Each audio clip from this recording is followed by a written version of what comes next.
कलिकालानले दग्धान् जीवान् स्त्रातुं समुद्यतः राजचन्द्रसुधा सिन्धुर्नमस्तस्मै स्मराम्यहम् समस्तवस्तु मानाय तमोग्ने वितविद्विषे श्रीमते वर्धमानाय नमो नमितविद्विषे अज्ञानतिमिरान्धानां ज्ञानाञ्जनशलाकया चक्षुरुन्मीलितं येन तस्मै श्रीगुरवे नमः। सत्श्रुतने नमस्कार, असीम आत्माने नमस्कार, असीम उपकारी आत्माने नमस्कार, तारक त्रिपुटीने नमस्कार, महावित्रोने नमस्कार, महाविત્રો સમાન મુરબ્બીઓ મુમુક્ષુઓને નમસ્કાર। પરમ કૃપાળુ દેવ પ્રણીત વચનામૃતજી ક્રમાંક 3, કાળ કોઈને નહીં મૂકે। પુષ્પમાળાની યથાશક્તિ વિચારણા પૂરી કરી, હવે કાળ કોઈને નહીં મૂકે। કૃપાળુ દેવે 16 વર્ષ પહેલાં, ઘણું કરીને 14મે-15મે વર્ષે આ પદ લખ્યું છે, ત્યારની વાત છે। એટલે નવેમ્બર 1883 પહેલાં લખાયેલું આ પદ છે, પણ હમણાં જ લખ્યું હોય અને આપણને બધાને લાગવું પડતું હોય એમ શાશ્વતું સનાતનતા અર્પતું, અમરતાને દીપાવતું કહેતું હોય તેમ આ કાવ્ય છે। છંદ મૂક્યો છે હરિગીત।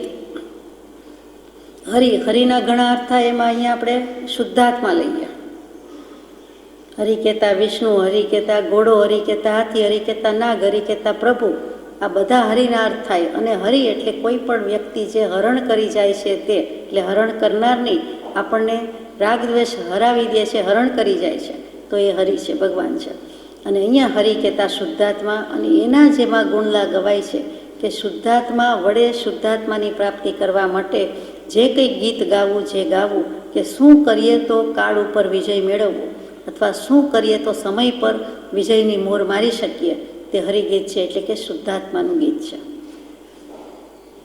છંદની રીતે આપ જાણો છો કે 28 માત્રાનો આ હરિગીત છંદ છે।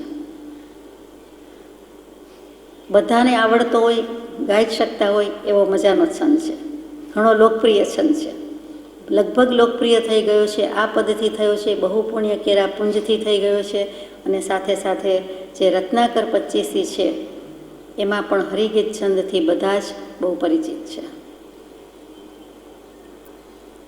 મોતી તણી માળા ગળામાં મૂલ્યવંતી મલકતી, હીરા તણા શુભહારથી બહુકંઠ કાંતિ જળકતી। આભૂષણોથી ઓપતા ભાગ્યા મરણને જોઈને, જન જાણીએ મન માનીએ નવકાળ મૂકે કોઈને। પહેલું જ કહ્યું છે કે મોતી તણી માળા ગળામાં મૂલ્યવંતી મલકતી। મોતીનો જમાનો, હીરા મોતીનો જમાનો ક્યારે નહોતો। સોના ચાંદી પણ એક બાજુ રહી જાય એટલો હીરા મોતીનો જર ઝવેરાતનો જમાનો હતો। જોકે આપ કહેશો કે એમાં સોનું આવે છે, પણ તેમ છતાં પ્રાધાન્ય કે મુખ્યતા હીરા મોતીની હતી।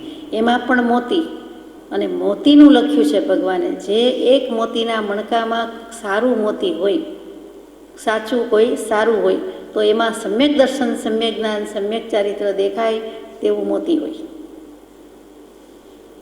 એક મોતીમાં જ સમ્યક દર્શન રહેલું છે, એક મોતીમાં જ સમ્યક જ્ઞાન છે, એ જ મોતીમાં સમ્યક ચારિત્ર છે। એની કોઈક વખત વાત કરીશું। એ ત્રણે અભેદ પરિણામથી રે, જ્યારે વર્તે તે આત્મારૂપ, મૂળ માર્ગ સાંભળો જીન નો રે। મોતીનું કાંતિ, પ્રકાશ કેવું ગમતું નથી, તેજ કેવું ગમતું નથી, એની શોભા એ પણ ઓછો શબ્દ લાગે, એની દીપ્તિ એ પણ ઠીક લાગે, પણ મોતીનું જે કાંતિ કહીએ, એનું જે બાહ્ય સૌંદર્ય છે, તે કાંતિ આત્માના સૌંદર્યમાં છે, બીજે ક્યાંય નથી. આજ અમારા સભા મંડપમાં મોતી નામે વરસ્યારીએ હીરાના નહીં કીધા, સોનાના નહીં કીધા, ચાંદીના નથી કીધા, મોતી જ કીધું છે. મનરૂપી મોતી જેનાથી વિંધાય છે અને આત્માને આત્મા પ્રાપ્ત થાય છે તે મોતીડું. એક મોતીડું લાખ લાખેણું. ત્યાં સોનાને ત્રાજવે તોડાઈને લગ્ન પ્રસંગમાં ગવાય તે નહીં. અહીંયા માંગલિક પ્રસંગ, મોક્ષની વાત છે, એમાં મોતીડાની વાત છે. મોતી તે મોતી. અહીંયા તો પાછું મોતી તણી માળા ગળામાં, મૂલ્યવંતી મલકતી. અને છેલ્લે મોતીની એક વાત નીકળી એટલે કહી દઈએ કે સ્વાતિ નક્ષત્ર હોય અને છીપનું મોં ખુલ્લું હોય અને એ વખતે જો વરસાદનું ટીપું પડે તો એ બિંદુ, એ ટીપું, એ પાણી, એ જળ એમાંથી મોતી બની જાય, એની રચના રચાઈ જાય અને એને આપણે રિયલ પલ કહીએ છીએ. સાચું મોતી, ખરેખરું ખરું મોતી, વિના પ્રયાસે આયાસે બનતું મોતી, તે સ્વાતિ નક્ષત્રમાં પાંગરેલું, ઉગેલું, ઉદય પામેલું તે મોતી. અને એની કિંમત અઢળક હોય, ભાગ્યે જ મળે. મોતી જેમ તેમ નથી. પરમ કૃપાળદેવે મોતી લીધું છે એટલે વિચારવાનો સમય મળે છે, અવસર મળે છે કે મોતી તણી માળા ગળામાં મૂલ્યવંતી મલકતી. અને લગભગ જૈન વાણિયા એને મોતીની કિંમત, મોતીના સેટની કિંમત જર ઝવેરાતમાં અતિશય હોય. આમ તો શેની નથી, એને સોનું એટલું વાલું, એના કરતાં હીરાય વાલા, એને વ્હાઇટ ગોલ્ડ વાલું, પ્લેટિનમ વાલું, મોતી પણ એટલા વાલા. બધું હોય પણ મોતી ન હોય તો એમને લુખ્ખું લાગે. પૂછી જોજો, મોતીને ગોતી કરીને રે. મોતીની વાતમાં કેવું જોઈએ કે ન કેવું જોઈએ ખબર નથી, પણ કહેવાય જાય છે કે એ બેઇન્દ્રિય જીવ છે. છીપલા, શંખલા છે એવી રીતે મોતીડા એ બેઇન્દ્રિય જીવ છે. પ્લાસ્ટિકના આવે છે તે નહીં. આજે જે આર્ટિફિશિયલ કલ્ચર્ડ પલ છે એ જુદી વાત છે. કલ્ચર્ડ પલમાં પણ બેઇન્દ્રિય જીવ છે. એ ખેતી થાય છે, કલ્ચર રીતસરની ઉગાડવામાં આવે છે. મોટે પાયે જંગી પૈમાના પર એની ખેતી થાય છે. એ કલ્ચર્ડ પલ છે. એમાં દોષ નથી એમ નથી, છે. જે બિલકુલ ખોટા આડાવડા આવે છે પ્લાસ્ટિકના કે વગેરે, એ બધી જે કોઈ બનાવટ હોય તેમાં દોષ નથી, બાકી દોષ છે. એટલે જે ખરેખર જૈન છે, જૈન ધર્મ પાડે છે અને સમજે છે એ તો લગભગ મોતીના દાગીનામાં હવે પડતા નથી. મોતી તણી માળા ગળામાં મૂલ્યવંતી મલકતી. બધાએ જીવનમાં ક્યારેક તો મોતીની માળા પહેરી જશે, એનો ખેદ રાખીએ છીએ. ભગવાન કહે છે કે મૂલ્યવંતી હોય એનું કોઈ વાર કરોડો રૂપિયામાં મૂલ્યાંકન થાય. સારામાં સારો હીરો, કોહિનૂર કરતાંય કદાચ ચડી જાય એવો હીરો, એની સામે મોતી અને માણેક પણ એટલા જ મૂલ્યવાન હોય છે. મોતી વધારે રેર, હીરાની ખાણ હોય છે, નીકળી આવે, પણ એવું મોતી બિલકુલ તેવું આબેહૂબ મળવું મુશ્કેલ છે, જોટો જડવો મુશ્કેલ છે. એટલે મોતીની એટલી કિંમત હોવાથી અહીં મૂક્યું. મોતી તણી માળા ગળામાં મૂલ્યવંતી મલકતી. સમાજમાં પણ લોકોએ મોતીના સેટનું, મોતીની માળા, નેકલેસનું મહાત્મ્ય રાખ્યું હોવાથી વરરાજાને પણ લગભગ મોતીનો જ નેકલેસ કે હાર પહેરાવ્યો હોય છે, બીજું કાંઈ ન પહેરાવે મોટે ભાગે. રાજા, નવાબ, રાજકુંવર, વરરાજા બધાને મોતીનું પહેરાવશે. 3 સર ને 5 સર ને 7 સર ને 9 સર ને જે હોય તે, પણ મોતી. મોતી તે મોતી. તો મૂલ્યવંતી અને મલકતી. મલક શું છે તો કે મલ્લિકા પુષ્પની સુગંધ બધાએ વખાણી છે. એ મલ્લિકા એ જ મલક અને એ જ મોગરો. સંસ્કૃતમાં મલ્લક શબ્દ છે. મલ્લક એટલે મોગરો. એના પરથી જ મલ્લિકા અને એના પરથી જ મોગરો. તો મોગરાના પુષ્પ જેટલા હસતા દેખાય એટલું એકેય પુષ્પ ન દેખાય. આપ કહેશો ગુલાબનું હાસ્ય છે, પ્રસન્નતા છે, આનંદ છે. મોગરાનો મલકાટ છે. મોગરાનું હાસ્ય જુદું પડે છે. મોગરાના ફૂલ જેણે જોયા છે ને ખબર છે. એક દાંતની કડી, દાંતને આપણે દાડમની કડી જેવા કહીએ અને મોગરા જેવા કહીએ. સેજ ઓફ વ્હાઇટ હોય અને સેજ એવું લાગે, પણ ખરેખર સુગંધ તો અમુક અપેક્ષાએ ગુલાબ કરતાં પણ મોગરાની વધારે છે. અને મલકાટ જે કહીએ, મલક થતું, મંદ હસતું હોય, શોભિત હાસ્ય હોય. ગુલાબનું હાસ્ય એવું શોભિત ખરું, પણ એવું મંદ મલકાટવાળું નહીં કહેવાય. જ્યારે મોગરાનું હાસ્ય તે મોગરાનું હાસ્ય હવે કોઈ વખત નિરખવા જેવું છે. તો કે મોતી તણી માળા ગળામાં મૂલ્યવંતી પણ છે અને આ મલકાટવાળી છે. મંદ રીતે શોભતી છે અને એને કારણે એનો પહેરનાર પણ મલકાય છે, ત્યાં એનો મલકાટ અભિમાનમાં જાય છે, માનમાં જાય છે કે હો મેં કેવા સુંદર મોતીની માળા પહેરી છે. ઘડી ઘડી તેના પ્રત્યે લક્ષ જાય છે, ઉપયોગ જાય છે, વૃત્તિ જાય છે અને વિચાર કરે છે કે હો મારી માળા કોઈ જુએ તો સારું, કોઈ પૂછે તો સારું, કોઈને બતાવવું તો સારું, આ મેં સુંદર પહેરી છે, આ કેટલા વખત પછી લીધી છે, કેટલા પ્રયાસ પછી લીધી છે, અથવા કોણે આપી છે એ સંભાળનું, એ સ્નેહનું સંભાળનું પણ યાદ કરે છે. અને તેવી ગમે તેવી પહેરી હોય તો ભગવાન કહે છે પણ શું, તેથી શું? માનો કે મોતી મૂકીને હીરા પહેર્યા તો કે હીરા તણા શુભ હારથી બહુ કંઠ કાંતિ ઝળકતી. મોતી કદાચ કોઈ ન પહેરે કે નથી, અથવા મોતી પણ છે અને બીજી વખત વળી હીરા પણ પહેરે છે તો હીરાભાઈ લઈ લીધા, હીરાબેન લઈ લીધા કે હીરા તણા શુભ હારથી, આખો હીરાનો હાર, બોલીએ ત્યાં જ મોઢું ભરાઈ જાય છે. તો પછી પહેરે તેને કેવું થાય તો કે એનાથી કંઠ કાંતિ ઝળકતી, ગળું શોભી ઉઠ્યું હોય, કંઠ શોભી ઉઠ્યો હોય, ઝળકતી, એનો ચળકાટ, એનો ઝળકાટ.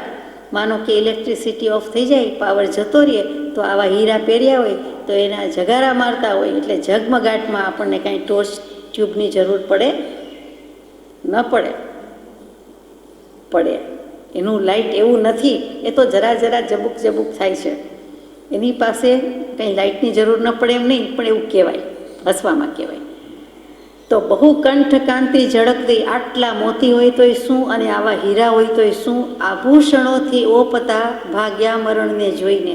આવા આભૂષણો પહેર્યા, ઘરેણાં પહેર્યા, ભૂષણ કરાવવા અનુમોદવામાં પણ જીવનો કેટલો પ્રયાસ, કેટલી મહેનત, કેટલા કાવા દાવા, કેટલી ખટપટ, કેટલા રાગદ્વેષ, કેટલા શુભાશુભ ભાવો.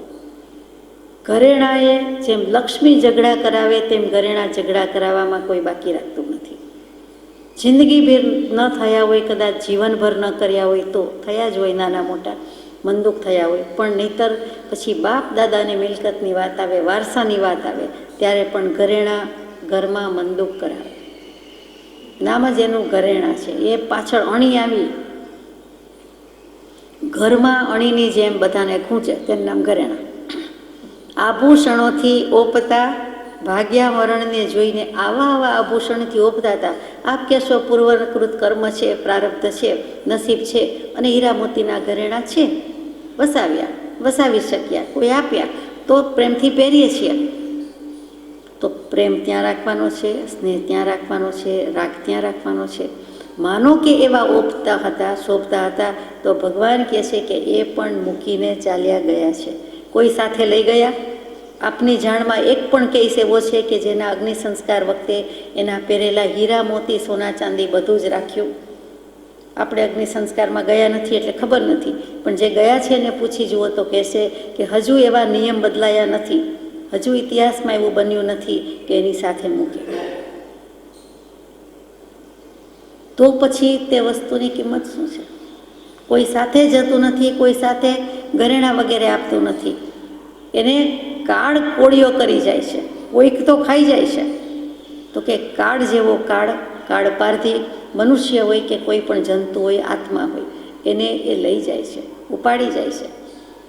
પોતાનું આયુષ્ય પૂરું થાય છે એટલે જતું રહેવું પડે છે. તો એમાં કાળ શું કરે? કાળનું કર્તવ્ય છે, ફરજ છે. એ કાળ ધર્મ પામ્યા એમ કહીએ છીએ. મોટા પુરુષો, સાધુ સાધ્વીજી કોઈ દેહ છૂટી જાય તો ત્યાં દેહ ત્યાગ થયો, અગ્નિ સંસ્કાર થયો વગેરે નથી બોલતા. તેમને મરી જવું, ગુજરી જવું તો ક્યારેય કહેવાતું નથી. દેવલોક થયા એવું કહેવાતું નથી. તો શું કહેવાય છે? કાળ ધર્મ પામ્યા. ત્યાં ધર્મ કહ્યું કે કાળનો સ્વભાવ છે અને એમનું આયુષ્ય પૂરું થયું અને કાળના સ્વભાવ પ્રમાણે એ ગયા, આ જગતમાંથી ઉઠી ગયા. તો ભગવાન કહે છે કે આટલા આભૂષણો હોય પણ જન જાણીએ મન માનીએ, હે ભવ્ય જનો, હે મોક્ષે જવાની યોગ્યતા ધરાવનારા જીવો, સુગ્ન જીવો, મુમુક્ષુ જીવો, જાણજો, આ જાણજો. ડંકો વગડાવીને કહે છે, તાળી વગડાવીને કહે છે કે આ જન જાણીએ, આટલું જાણી લ્યો, સાચા અર્થમાં જાણી લ્યો. મન માનીએ, મનને મનાવજો, મનને કહેજો. મનાવજો એટલે રિસાયું છે એમ નહીં, પણ જે માન્યતા લઈને બેઠું છે કે આ બધી વસ્તુની કિંમત છે, એને માન્યતા બદલાવજો, એને માનતા કરજો કે આ જાણજો અને માનજો કે કાળ કદી કોઈને મૂકનાર નથી. આ સનાતન સત્ય છે, આ નગ્ન સત્ય છે. તો પછી હું આ બધી ચીજ વસ્તુમાં, જળ વસ્તુમાં, પદાર્થમાં શું કામ રાગદ્વેષ કરું છું, શું કામ ગમા કરું છું, એટલું વિચારવા જેવું છે.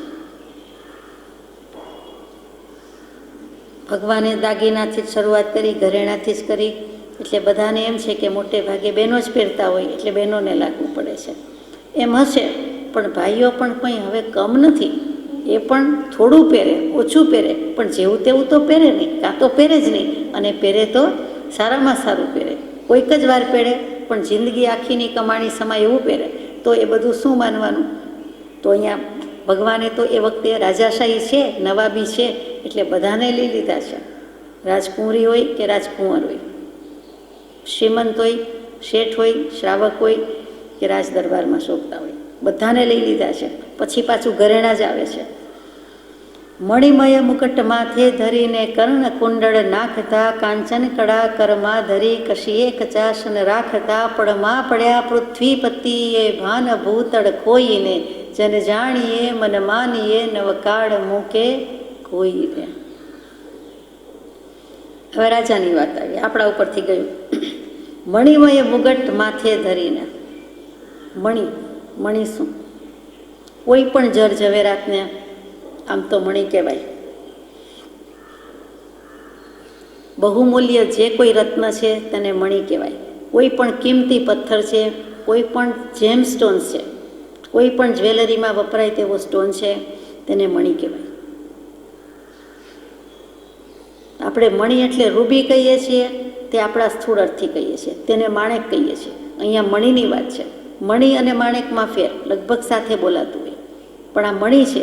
હીરા પછી તરત જ કોઈનો નંબર આવતો હોય તો બધા હીરા માણેક બોલે, વચ્ચે આવે તે મણી આવે. તો કૃપાળદેવે ક્રમથી લીધું છે.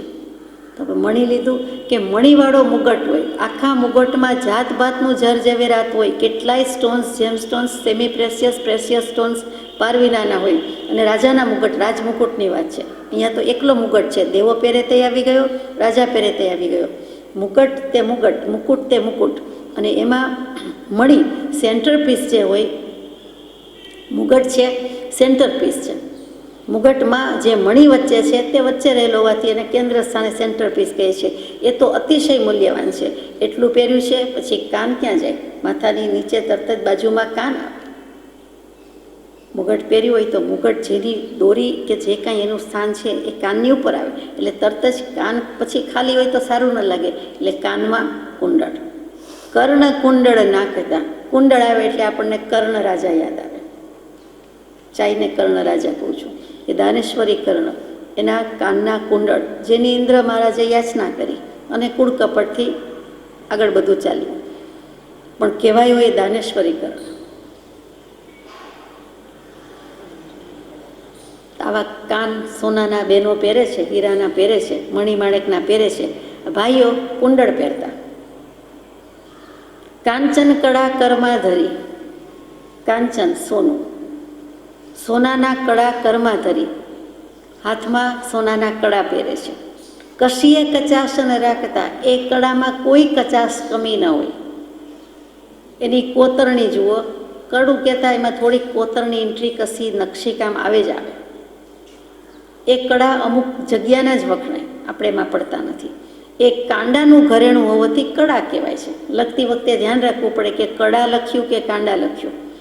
તો કે એ કડા એટલે જ કહેવાય છે, કડું એટલે કહેવાય છે, કડા એટલે કહેવાય છે કે કાંડા પર, રિસ્ટ પર પહેરવાનું છે, બંગડીની જગ્યા જ્યાં છે ત્યાં પહેરવાનું છે, અથવા તો ભાઈઓ જ્યાં પહેરે છે તે, એટલે કાંડામાં પહેરવાનું છે. કશીએ કચાશન રાખતા, એમાં પણ કોઈ ખામી ઉણપ આવવા દેતા નથી.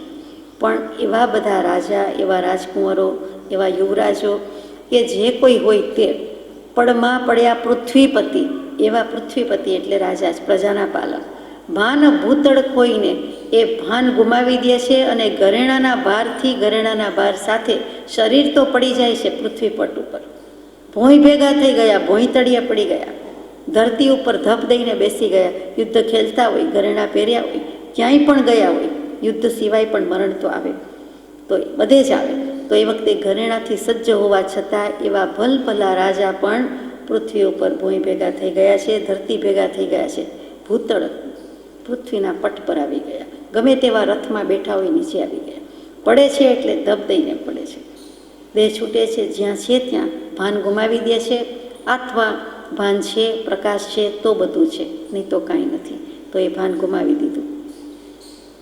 પહેલાં બેભાન પણ થાય, બેશુદ્ધ પણ થાય, અને પછી દેહ પણ છૂટી જાય, ઢળી પડે છે. જન જાણીએ મન માનીએ નવકાળ મૂકે કોઈને. આ તો માનવા યોગ્ય છે, જાણવા યોગ્ય છે કે કાળ કોઈને મૂકતો નથી. કાળનો કોળિયો બધાને થવું પડે છે. ત્રીજી ગાથા છે, દશ આંગળીમાં માંગલિક મુદ્રા જડી માણિક્યથી, જે પરમ પ્રેમે પહેરતા પહોંચી કળા બારીકથી, એ વેઢ વીંટી સર્વ છોડી ચાલિયા મુખ ધોઈને. જન જાણીએ મન માનીએ નવકાળ મૂકે કોઈને. દશ આંગળીમાં માંગલિક મુદ્રા જડિત માણિક્યથી. એક આંગળીમાં વીંટી પહેરે એમ સાંભળ્યું હોય, બહુમાં બહુ બીજા હાથમાં પહેરે તો બીજી આંગળીમાં પહેરે, બહુમાં બહુ જાડા પાતળા થાય, નાની મોટી થાય, બીજા કોઈની પહેરે તો કદાચ આંગળી બદલાવે, પણ તેની બદલે 10 આંગળીમાં વીંટી પહેરે. જોયું હશે આપે, કદાચ હવે જમાનો ફેશન આવ્યો છે તો જોવા મળતું હશે. બાકી જૂના જમાનામાં પહેરતા પણ વચ્ચેના વર્ષોમાં કોઈ પહેરતું નહોતું, પણ હવે પાછું દેખાય છે, સંભળાય છે કે બધા પહેરે છે, વગેરે વગેરે. તો 10 આંગળીમાં પહેરે. પાછું કેવું તો કે માંગલિક મુદ્રા જડિત માણિક્યથી. માંગલિક મુદ્રા પોતાનું શુભ કલ્યાણ મોક્ષે જવાય એવી કોઈ ભાવનાથી નહીં, પણ જ્યાં નર્યો રાગ સ્નેહ પ્રેમ જ હોય તેવી કોઈ પ્રેમપાત્ર વ્યક્તિની મુદ્રા રાખે, ફોટો રાખે અને એ પહેરે. પોતાનો રાખે, અગર તો પોતાના પ્રિયજનનો પ્રેમી પાત્રનો રાખે, અને માણિક્યથી શોભે. માણેક સૌથી વધારે મોંઘો રૂબી, હીરા માણેક સાથે જ બોલાય. જેટલી હીરાની કિંમત હશે, હીરો તો કદાચ એવો બીજો મળે, એને મળતો મળે, પણ માણેક અને મોતી લગભગ એક સરખા મળે જ નહીં.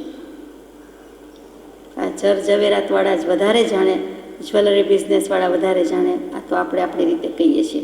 તો એ માણેક અને કિંમતી લાલ રત્ન, એ બંને એક. સૌથી વધારે રત્ન હોય કિંમતી તો વ્હાઇટ ડાયમંડની બધાને ખબર છે, પણ લાલ કલરમાં જે કિંમતી રત્ન કહેવાય તેનું નામ રૂબી માણેક. આપ વધારે જાણો છો, આ તો કહેવાય જાય. એટલે એવું બધું જડિત એમાં ફ્રેમ કરી દીધું હોય, માણેકથી ઓપતું હોય, શોભતું હોય. અને જે પરમ પ્રેમે પહેરતા પહોંચી કળા બારીકથી. પહોંચી આવી, પહોંચી નહીં, પહોંચી.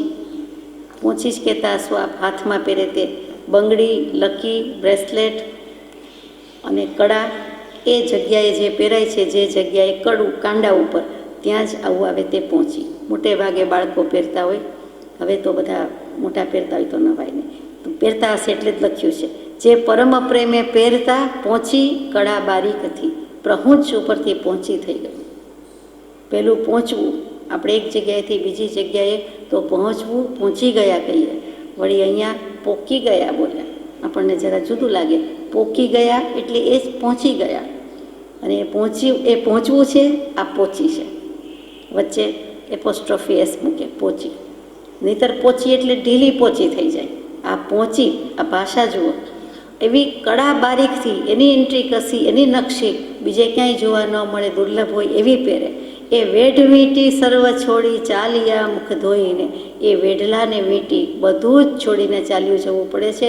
મુખ ધોઈને મોઢું ધોવા ગયા. આપણે વ્યવહારમાં કહીએ ને કે અત્યારે મોઢું ધોવા જવાય, અત્યારે મુહૂર્ત શુકન છે, તો કે એમને કાળ કંઈ શુકન અપશુકન જોતો નથી. એ મોં ધોવાનું પણ એને રહેતું નથી. મુખ ધોઈને ચાલ્યા જવું પડે છે, એટલે કે મરી જવું પડે છે. વેઢ અને વીંટી, વીંટી બધા જાણે છે. વેઢ શું આપને ખબર હશે. વેઢ, વેઢલા, કરડા જે કહેતા હતા તે, કે સોના કે ચાંદીના વાયર એકદમ મીટાળ્યા હોય, નાનું દોરડું જ લાગે, મિની દોરડું જ, અને એ હાથ ઉપર પહેરે. અને તે વેઢ ઉપર પહેરવાનું હોય, પણ વેઢ ઉપર જેને ફાવે ને ફાવે. એ તો માણભટ્ટની જેમ ગાગર ઉપર વગાડવું હોય તો પહેરાય, વચ્ચોવચ્ચ થોડું પહેરાય. વેઢલા પણ પહેરનારા હોય છે. તો કે જે વેઢ ઉપર પહેરાય છે તેને વેઢલા કહેવાય છે, અથવા વેઢ કહેવાય છે. વીંટીની જેમ પહેરાય એ કરડા છે, અને આ વેઢ છે, એટલે એને વેસ્ટર્ન ઉપરથી વેઢ આવ્યું છે. વેસ્ટ ક. અને વેસ્ટર્ન એટલે શું? તો કે આપણા શાસ્ત્ર પુસ્તકને આપણે સારી રીતે સુંદર કપડામાં વીંટાળીએ છીએ તે વેસ્ટર્ન. સ્કાર્ફ છે, કંઈ પણ વીંટાળવું, ઘણા કાનને વીંટાળે છે, ગળાને વીંટાળે છે, તો ત્યાં આપણે સ્કાર્ફ, મફલર વગેરે બોલીએ છીએ. તો અહીંયા પુસ્તક શાસ્ત્ર વીંટાળીએ છીએ તે રૂમાલ છે, તે સ્કાર્ફ છે, તેને સાદી ભાષામાં, સારી ભાષામાં વિશિષ્ટ રીતે વેસ્ટર્ન બોલાય છે. વેસ્ટર્ન એટલે પાશ્ચાત્ય, પશ્ચિમી નહીં. ઇંગ્લિશ શબ્દ વેસ્ટર્ન નહીં, આ વેસ્ટર્ન ષટકોણનો શ. અને અહીંયા વેટ એટલે વેસ્ટ ક. પણ સોના ચાંદીની દુકાનમાં જવાનું થાય, આપણે તો જો કે થાય નહીં, માનો કે થાય અને પૂછો કે વેસ્ટક બતાવો, તો એ વેડમાં સમજે, વેસ્ટકમાં સમજે નહીં. તો એવું બધું પહેરી કરીને ક્યાં ગયા? જિંદગી આખી પહેર્યું હોય, 5 વર્ષ, 75 વર્ષ, 95 વર્ષ, પણ છેલ્લે છોડી દેવાનું છે. પોતે નથી છોડતો, ભાવથી નથી છોડતો, દ્રવ્યથી પહેરી જ રાખે છે, સ્થૂળ દૃષ્ટિએ પહેરી જ રાખે છે. પહેલેથી ઓસિરાવી દે, ત્યાગી દે, છોડી દે, ન ગમે. કેવું લાગે? શું કેવું લાગે? તો કે જો છોડી દે તો ઠીક છે, એમાંથી વૃત્તિ બુદ્ધિ તો હટાવી જ લેવી જોઈએ, નહીં તો એ છોડીને પણ જવું તો પડે છે. કેમ કે કાળ આવે છે ત્યારે ઊભો રહેતો નથી. Time and ટાઈડ weight four none. ક્યારેય કોઈની રાહ જોતો નથી. મૂછ વાંકડી કરી ફાંકડા થઈ લીંબુ ધરતા તે પરે કાપેલ રાખી કાતરા હર કોઈના હૈયા હરે. એ સાંકડીમાં આવ્યા છટક્યા તજી સૌ સોઈને જન જાણીએ મન માનીએ નવ કાળ મૂકે કોઈને. ચાલો ભાઈઓનો વારો આવ્યો હવે. મૂછ વાંકડી કરી ફાંકડા થઈ લીંબુ ધરતા તે પરે. આપણે તો કદાચ એવી ફાંકડા થઈને ફરતા, ફક્કડ થઈને ફરતા, મૂછ ઉપર લીંબુ લટકાવી શકાય એવી લાંબી મૂછ અને નીચેથી વળાંક એવા લગભગ જોયા જ નથી. પણ એ રાજા રજવાડાના વખતમાં ઘણા જોવા મળતા. ક્ષત્રિયો દરબાર તો ખાસ આવું રાખે, પણ બીજા પણ રાખે. અને મૂછમાં જુદી જુદી જાતના કટ રાખે, તલવાર કટથી માંડીને વાંકડી, ઘણી બધી જુદી જુદી સ્ટાઇલ કરે. પછી ફાંકડા એટલે કે ફક્કડ કહીએ છીએ તે, અહીંયા ફાંકડા એટલે શું? ફાંકડા જ શબ્દ મૂક્યો છે. તો કે દેખાવડા, વર્ણાગી, છેલછબીલા એવા થઈને ફરતા હોય, બે ફિકરા થઈને ફરતા હોય. યંગસ્ટર્સ દેખાતા હોય છે એવા. મોડર્ન યુથ, આ જમાનાનું યુવાનો યુવતીઓ જે દેખાતા હોય છે, અહીંયા યુવાનોની વાત છે, તો એવા જ દેખાતા હોય છે. આ જેવું વર્ણન કર્યું છે તેવું જ. અને ખુશ મિજાજી, તો મિજાજ ખુશ હોય તો સારું, પણ આ તો બે ફિકરાએથી ખુશ મિજાજી છે. રંગ ભીના રોનકી, એવું કેવું છે. કાપેલ રાખી કાતરા, કાતરા રાખ્યા હોય. એ કાતરા શું?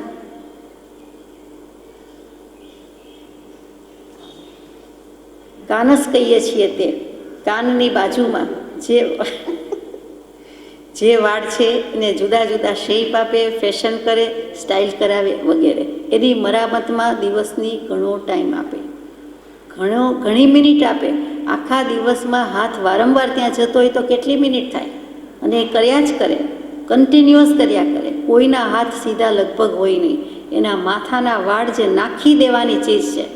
જમવામાં આવે તો ગમે નહીં, પીવામાં આવે તો ગમે નહીં, થાળીમાં આવે તો એ ગમે નહીં, ઘરમાં ક્યાંય પડ્યું હોય તો ગમે નહીં, રસ્તા પર પડ્યા હોય તો પણ ગમે નહીં, જ્યાં હેરકટ થતો હોય, કરતા હોય ત્યાં હોય તો એ ગમે નહીં.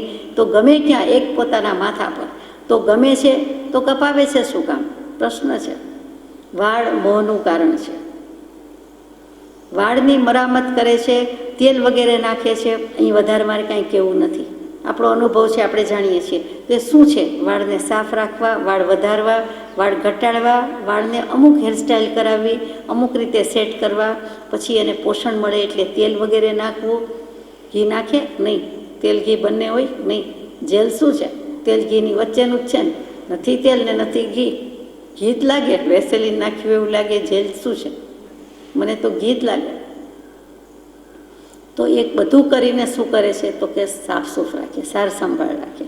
વાળથી જ જીવની શોભા લાગે છે બધાને. અને વાળ છે તો બધું છે, નહીંતર કાંઈ નથી. તો વાળ અત્યંત મોહનું કારણ છે.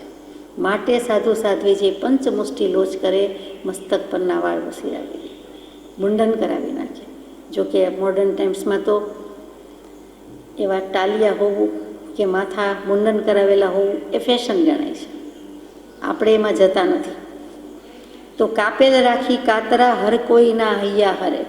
જીવનું સામા જીવનું ધ્યાન જાય જ જાય, બધાને આકર્ષી જાય, બધાનું ધ્યાન પડે એવી રીતે તો એમ કરવાની વાત નથી. તેમ છતાં માનો કે એવા થોભિયા શબ્દ છે એના માટે, તો કે એવા કાતરા એટલે થોભિયા રાખ્યા હોય, પણ પછી શું તો કે એ પણ સાંકળીમાં આવે છે, સંકટમાં આવે છે, દુઃખ પડે છે, આપત્તિ પડે છે.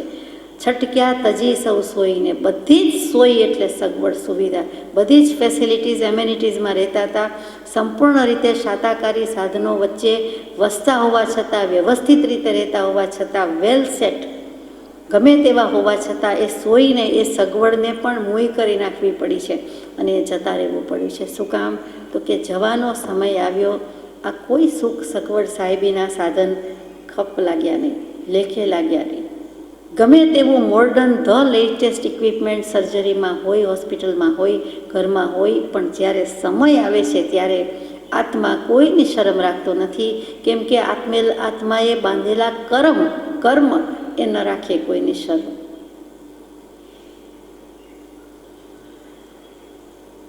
સંકટમાં પણ આવી જાય છે અને લગોલગ આવી જાય છે, તો કે એકદમ મૃત્યુની કાળની સાથે લગોલગ આવી જાય છે અને કાળ એને કોળીઓ કરી જાય છે અને જતું રહેવું પડે છે. ત્યાર પછીનું છે છોક ખંડના અધિરાજ જે ચંડે કરીને નીપજ્યા, બ્રહ્માંડમાં બળવાન થઈને ભૂપ ભારે ઉપજ્યા, એ ચતુર ચક્રી ચાલ્યા, હોતા ન હોતા કોઈને, જન જાણીએ મન માનીએ, નવકાળ મૂકે કોઈને. છો ખંડના અધિરાજ, છો લખ્યું છે સૌરાષ્ટ્રમાં, છની જગ્યાએ આજે પણ છો બોલાતું સંભળાય છે. છો રૂપિયાનું આવ્યું, અમે 6 જણા આવીશું, 6નું છો બોલી નાખીએ.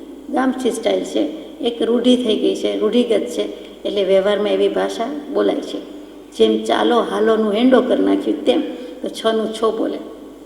બાળક તો બોલે છે 6નું છો. અને બીજું છો એટલે શું તો કે તું છો, બીજો પુરુષ એક વચન. અહીંયા તું છું બોલાય છે. તું શું કરું છું, તું શું કરવા ત્યાં જઉં છું, તે સૌરાષ્ટ્રમાં કે ગુજરાતમાં બીજે બધે તું છું નથી બોલાતું, તું છે, તું છો બોલાય છે. ધાવ આર્ટ જુદું પડે છે તેમ તું છો અને તમે છો. અહીંયા એક વચન બોલાય છે. આ એક સમજવા જેવી વાત છે. તો એ અહીંયા છોની વાત નથી, આ ક્રિયાપદની વાત નથી, તું છો તમે છોની વાત નથી, પણ અહીંયા છો કહેતા 6 ખંડ છે, જે ચક્રવર્તીના 6 ખંડ કહીએ છીએ, તે 6 ખંડના અધિરાજ એટલે ચક્રવર્તીની જ વાત છે કે 6 ખંડ સાધી લીધા છે, જે 6 ખંડના રાજા છે, જે ચંડે કરીને નીપજ્યા. એમનામ તો થતા નથી. ચંડે ઉગ્રતાથી, તેજસ્વીતાથી, પરાક્રમથી, અત્યંત ક્રોધપૂર્વક, અત્યંત બળપૂર્વક, કર્મઠ થઈને, એટલે કે ઘણું બળ કરીને, ઘણી શક્તિ અજમાવીને, ઘણો પ્રયાસ પરાક્રમ કરીને થાય છે, એટલે ત્યાં ચંડ. ચંડ કહેતા પરાક્રમ, ચંડ કહેતા ઉગ્રતા, ચંડ કહેતા તેજ, તે બધું કરીને, અને ચંડ કહેતા ક્રોધ. પ્રચંડ કહીએ છીએ, પ્રચંડ અગ્નિ, પ્રચંડ ક્રોધ. તો એ ચંડે કરીને નીપજ્યા, એટલું પરાક્રમ કરીને નીપજ્યા છે. 6 ખંડ એમનેમ સાધી લેવાતા નથી. ભલે પૂર્વભાવમાં ચક્રવર્તી રત્ન એટલે કે ચક્રવર્તી પદની પ્રાપ્તિ કરી હોય, બાંધ્યું હોય, માટે એને થાય છે, પણ એમનેમ થતું નથી. ભરત ચક્રવર્તીને બાહુબલી, એ બેમાં પણ ભરત ચક્રવર્તી જેવાની આણ પણ બાહુબલીજી અને બીજા ભાઈઓ માન્ય કરતા નથી.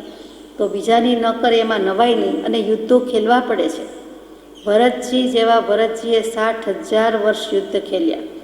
ભાઈઓ માની ગયા પણ બીજા ન માન્યા. બ્રહ્માંડમાં બળવાન થઈને ભૂપ ભારે ઉપજ્યા. આખા બ્રહ્માંડમાં, આખી દુનિયામાં ક્યાંય પણ જે કોઈ રાજા થયા તે માત્ર 6 ખંડના ચક્રવર્તી નહીં, તો કે આખા બ્રહ્માંડમાં બળવાન કહેવાયા, સૌથી વધારે શક્તિશાળી કહેવાયા. એવા રાજા થઈને ભલે ઉપજી ગયા હોય, પણ એ ચતુર ચક્રી, એવા ચતુર સુજાણ. ચક્રી કહેતા બીજું કંઈ નહીં, જેની પાસે ચક્ર છે કયું તો કે ચક્રવર્તી રત્નનું ચક્ર છે તે, બીજા કોઈ ચક્રવર્તીની વાત નથી. અહીંયા 6 ખંડના ધણી જે ચક્રવર્તી થાય છે, જીનાગમ પ્રમાણે હંમેશા 12 ચક્રવર્તી થાય છે.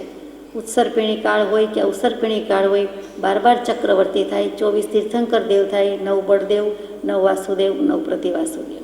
તો 12 ચક્રવર્તીમાં આ કાળની અપેક્ષાએ ભરતજી પ્રથમ ચક્રવર્તી છે. અને 16મા, 17મા, 18મા તીર્થંકર દેવ છે શાંતિનાથ ભગવાન, કુંથુનાથ ભગવાન, અરનાથ ભગવાન. એ ત્રણેય તીર્થંકર દેવ એ એક જ ભાવમાં 3 પદવી ધરાવતા હતા, કામદેવની, ચક્રવર્તીની અને તીર્થંકર દેવની. તે જ ભાવમાં તેઓ કામદેવ હતા. 24 કામદેવ થાય છે. એમાં બાહુબલીજી કામદેવ પણ હતા. એટલે કે હાઇટ, બોડી વગેરે અત્યંત સિમેટ્રિકલ સ્ટ્રક્ચર હોવું તે કામદેવ.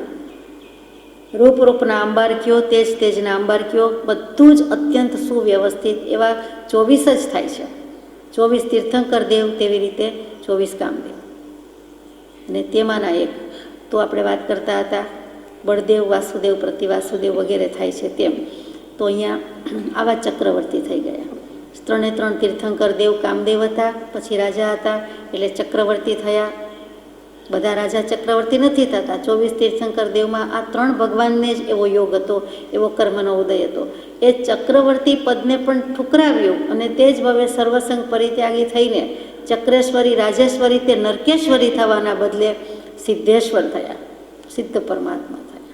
એટલે જે કર્મ બાંધી શકે છે, જેટલા વેગથી બાંધે છે, જેટલી શુરવીરતાથી બાંધે છે, તે તેટલા જ વેગથી, તેથી બમણા અનંતા વેગથી કર્મ છોડી પણ શકે છે. જેટલું જોર કર્મ બાંધવામાં છે એથી વધારે જોર કર્મ બાળવામાં વાપરી શકે છે. અને વાપરી શકે છે, વાપરી શક્યા છે, વાપરી બતાવ્યું છે, વાપરી જાણ્યું છે, આપણને પ્રેરણા મળે છે.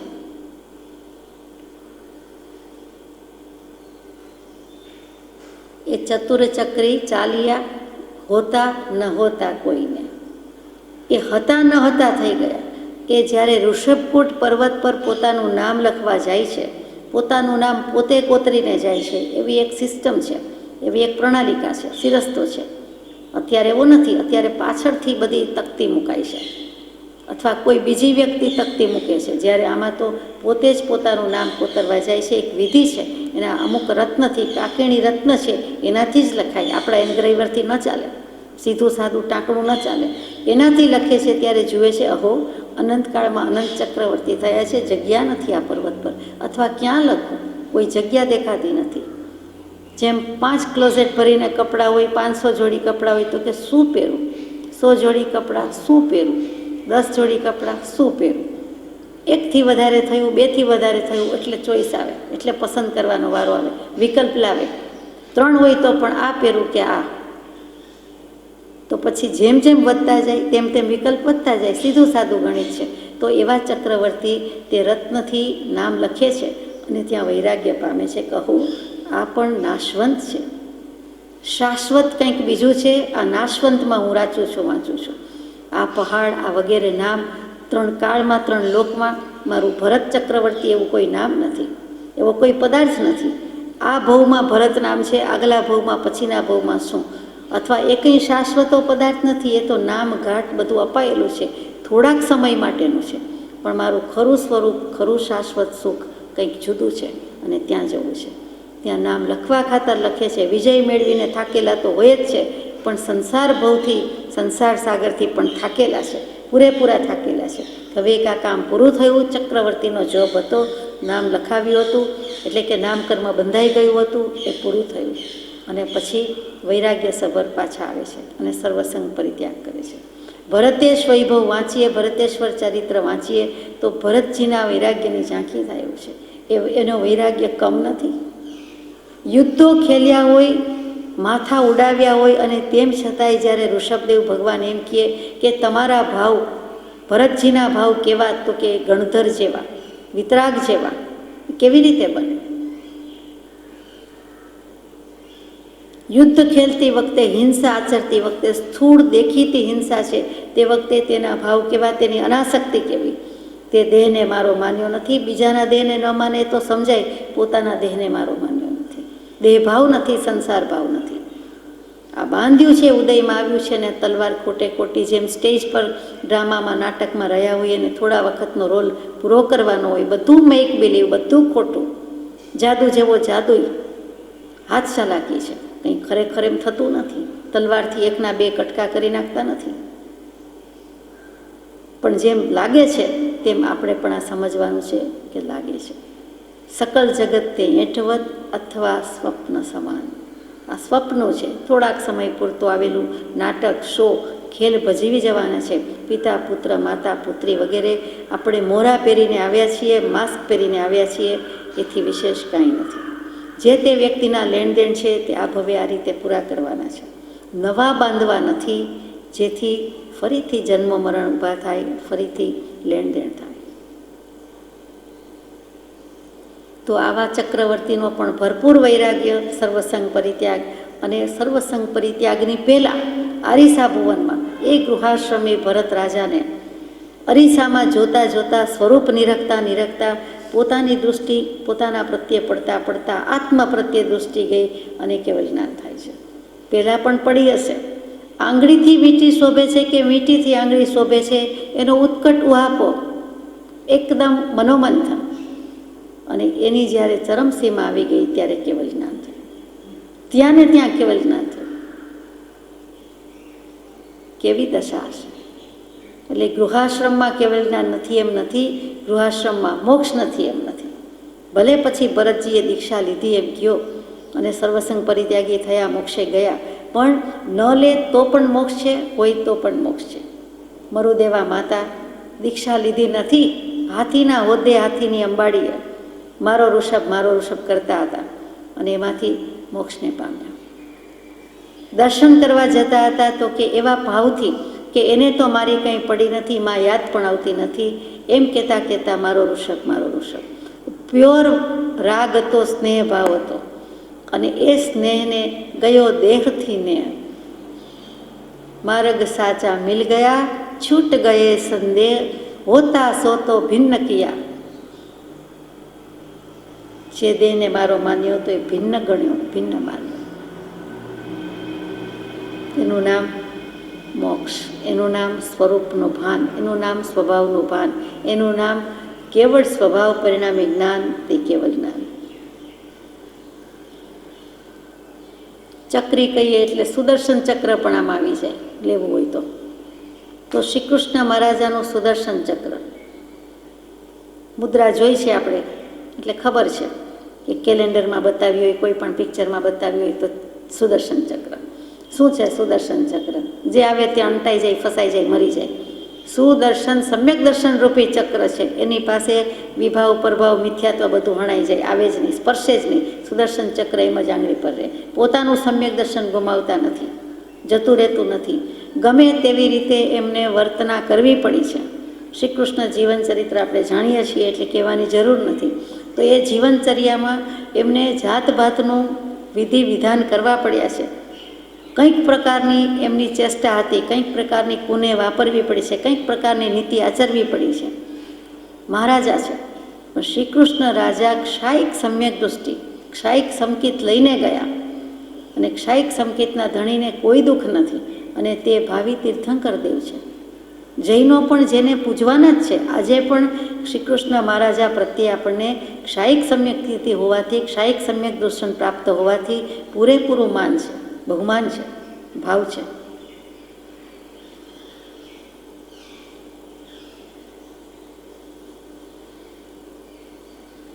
છતાં તે જમાનામાં તે સમયે ચક્રવર્તીના આયુષ્ય પણ પૂરા થયા.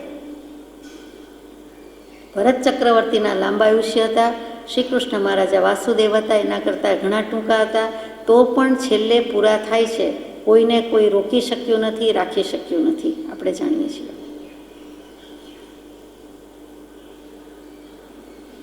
પછી છે જે રાજનીતિ નિપુણતામાં ન્યાયવંતા નીવડ્યા, અવળા કરીએ જેના બધા સવડા સદા પાસા પડ્યા, એ ભાગ્યશાળી ભાગ્યા. તે ખટપટો સૌ કોઈને, જન જાણીએ મન માનીએ, નવકાળ મૂકે કોઈને.